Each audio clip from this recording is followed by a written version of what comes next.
میں اپنی بات کا آغاز وہ میرے ساتھی کولیگ پڑھ رہے تھے جو شعر آ نہیں رہا تھا دیکھ کے، تو میں زبانی سناتا ہوں۔ یہ غازی یہ تیرے پراسرار بندے،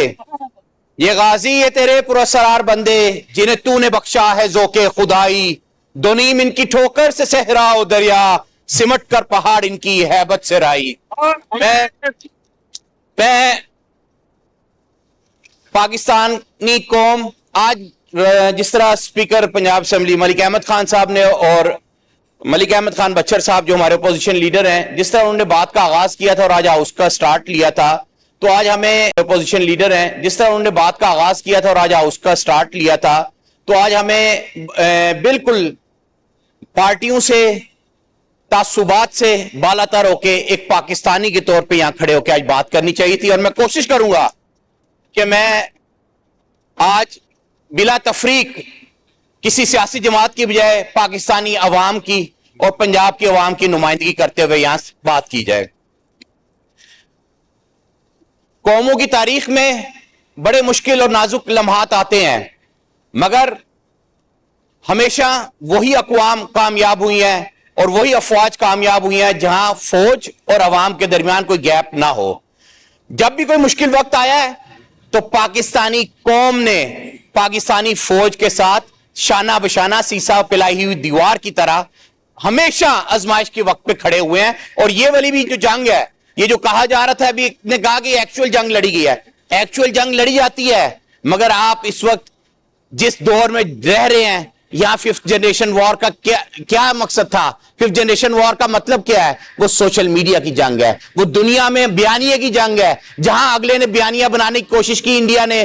میں انڈیا کا بھی نام نہیں لوں گا کیونکہ ہندوستان میں پاکستان سے زیادہ مسلمان بستے ہیں، وہاں ایک RSS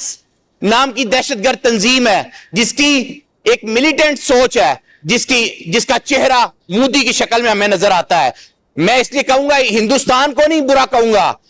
مودی کو اور مودی کے یاروں کو کہوں گا کہ وہ ایک بدنما داغ ہیں، وہ ایک ایسی ناسور ہے اس خطے کے لیے جو اس خطے میں ہمیشہ امن و امان کے لیے مسئلہ بن کے ابھرتے رہتے ہیں۔ مگر پاکستانی قوم، پاکستانی فوج اور بالخصوص اپنے شہینوں کو خراج تحسین پیش کروں گا، جنہوں نے بارہا سمجھایا کہ انسان کے بچے بن جاؤ، ہم پاکستانی ہیں، آپ لوگ تو کرتے ہیں جنگ ڈالرز کے لیے یا اپنی تنخواہوں کے لیے، مگر جو مسلمان ہے اور جس کا ایمان لا الہ الا اللہ پہ ہے، اس کے لیے کہا تھا اقبال نے، شہادت ہے مطلوب و مقصود مومن، شہادت ہے مطلوب و مقصود مومن، نہ مال غنیمت نہ کشور کشائی، ہو ہلکا یاراں تو بریشم کی طرح نرم، ہو ہلکا یاراں تو بریشم کی طرح نرم، رزم حق و باطل ہو تو فولاد ہے مومن۔ ہم نے بڑے ادوار دیکھے ہیں، مگر میں خراج تحسین پیش کروں گا اس سیاسی لیڈرشپ کو جس نے فورسی کیا کہ جب مودی رافیل کے راگ الاپ رہا تھا تو اس وقت پاکستان کے وزیر اعظم، سابقہ وزیر اعظم عمران خان، جنہوں نے چین سے معاہدہ کیا اور پاکستانی فضائی بیڑے میں JF-17 تھرڈر کو شامل کروایا۔ میں خراج تحسین پیش کروں گا پاکستانی قوم کو جو سیسا پلائی دیوار کی طرح اپنی افواج کے ساتھ کھڑی ہوئی۔ یہاں جب یہاں واگا بارڈر کراس کر کے ڈرون آ رہے تھے تو چشم فلک نے دیکھا ہوگا، ایک طرف رینجر والا ہوائی اس کو گرانے کی G3 سے کوشش کر رہا تھا، تو دوسری سائڈ پہ پاکستانی قوم کا ایک سپوت سیویلین کھڑا ہو کے اس ڈرون کو فائر کر رہا تھا۔ وہ چشم فلک نے، پوری قوم نے دیکھا، اور وہ اس قوم کی ترجمانی کرتا ہے کہ ہم پاکستانی پہلے ہیں اور سیاسی جماعت یا سیاسی جماعت اور یہاں آپ کہہ لیں کہ سیاسی ورکر اس کے بعد ہیں۔ آج اگر پاکستانی قوم سکھ کی نیند سوتی ہے تو بلا شبہ پاکستانی افواج کو یہ کریڈٹ جاتا ہے جو بہادر جوان سرحدوں پہ کھڑے ہو کے ہماری نیند کی، ہماری رکھوالی کرتے ہیں، ہمارے ملک کی رکھوالی کرتے ہیں، جو اس ملک کی دفاعی نظام کی رکھوالی کرتے ہیں اور اس ملک کی سالمیت کی خاطر اپنی جانیں قربان کرتے ہیں، ان کو خراج تحسین پیش کرتے ہیں۔ اب بات یہاں کرنی چاہیے کہ ہم نے آگے بڑھنا کس طرح ہے۔ ایک بات تو سب کو سمجھ آ جانی چاہیے کہ کوئی بھی انسان کوئی بھی جماعت اکیلے جنگ نہیں لڑ سکتی, یہ سب نے لڑنی ہوتی ہے اور یہ قوم لڑتی ہے, اور یہ پاکستانی قوم لڑی تھی. اسی لیے جو ایک فائر وال لگائی گئی تھی اس کو اتارا گیا, اور جو ڈیجیٹل دہشت گرد تھے وہ کی بورڈ پیٹریوٹک واریئرز کے طور پہ ابھر کے سامنے آئے اور انہوں نے پاکستان کے بیانے کی جنگ دنیا کے سامنے لڑی. میں آج کہنا چاہتا ہوں ہمیں اپنی پالیسیز پہ نظر ثانی کرنی پڑے گی. ہمیں عوام اور فوج کے درمیان کوئی گیپ نہ تھا نہ ہونا چاہیے, اور ہمیں سوچنا چاہیے کہ وہ کون سے محرکات ہیں جن کو یہ کندھوں کی ضرورت پڑتی ہے اور وہ لڑائیوں کی طرف لے کے جاتے ہیں, انتشار کی طرف لے کے جاتے ہیں. ہم سب کو اپنا دل بڑا کرنا چاہیے اس ملک کے بقا کے لیے, کیونکہ مودی نے ہمیشہ جب جب الیکشن آیا ہے یہ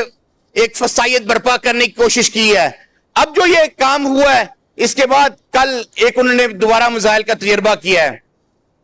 جو مودی کی سکی ہو گئی ہے اس کے بعد آپ سمجھتے ہیں کہ اس سکون سے بیٹھے گا؟ وہ ذلیل اور رسوا ہو رہا ہے. مودی کی جماعت اور مودی کے یار ذلیل اور رسوا ہو رہے ہیں انڈو پاک میں, تو وہ کوئی نہ کوئی دوبارہ حرکت کرنے کی کوشش کرے گا. یہ جنگ ختم نہیں ہوئی, نہ یہ جنگ ختم ہو سکتی ہے. انڈس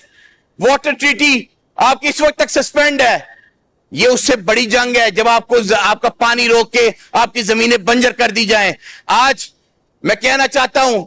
پاکستانی قوم نے, پاکستانی افواج نے بہترین افواج ہونے کا ثبوت دیا, اور ہم نے کسی بھی سیویلین سائٹ کو نشانہ نہیں بنایا. بھاولپور میں ایک ہی خاندان کے 4 معصوم بچے, آپ کا شہر ہے سر,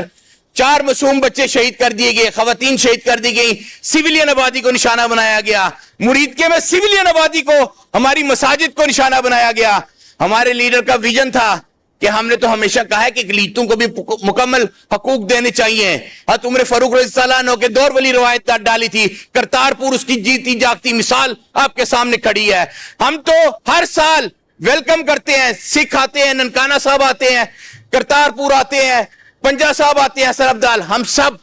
ہمیشہ پاکستانی اس بات پہ فخر کرتے ہیں کہ ہم نے ہمیشہ اقلیتوں کو بھی برابر کے حقوق دیے. اسی کا شاخسانہ تھا کہ ہمارے ایک مسیح پائلٹ نے جا کے پاکستانی ہونے کا ثبوت دیا اور ایک دہشت گردانہ سوچ کو تباہ و برباد کیا, نیست و نابود کیا.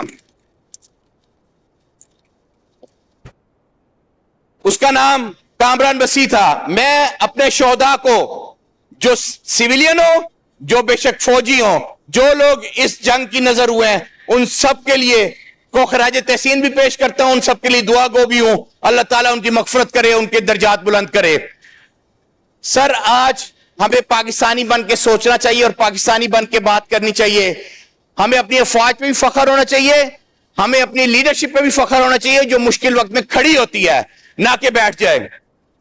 میں ان سب کو خراج تحسین پیش کرتا ہوں, کہ ان لوگوں کو خراج تحسین پیش کرتا ہوں جنہوں نے جب یہ جنگ سٹارٹ ہوئی, بے شک وہ جو حدیث مبارکہ ہے جس کا مفہوم ہے کہ آپ اگر چیز کو برا سمجھتے ہو تو سب سے اول درجہ کے ہاتھ سے روکو, اس سے نچلا درجہ زبان سے برا کہو, اور سب سے نچلا ایمان کا درجہ ہے کہ آپ اس کو دل میں برا جانو. تو میں ان کو بھی خراج تحسین پیش کرتا ہوں, فوج کو جنہوں نے ہاتھ سے روکنے کی کوشش کی. میں ان کو بھی خراج تحسین پیش کرتا ہوں جنہوں نے اس کو برا سمجھا اور برا کہا, سوشل میڈیا کے تھرو, اپنے پیغامات کے تھرو, سوشل میڈیا پہ کھڑے ہو کے, سوشل میڈیا کے ٹویٹ ہو, فیس بک ہو, یا جو بھی سوشل میڈیا کے پلیٹ فارم تھے, برائی کو برائی کہا اور ان کی دہشت گردانہ سوچ کو بے نقاب کیا اور اپنی افواج کے ساتھ کھڑے رہے. ہاں میں ان کو بھی خراج تحسین پیش کرنا چاہوں گا جو شاید برا سمجھتے رہے, مگر وہ 3 دن 4 دن یہ جنگ جاری رہی اور خاموشی کا بت نہ ٹوٹ سکا, جن کے ہاتھوں سے کوئی ٹویٹ نہ ہو سکی, جن کا کوئی ایک بیان بھی نہ آ سکا. میں ان کو بھی خراج تحسین پیش کروں گا, ان کی دور اندیشی کو اور خاموشی کو. شکریہ.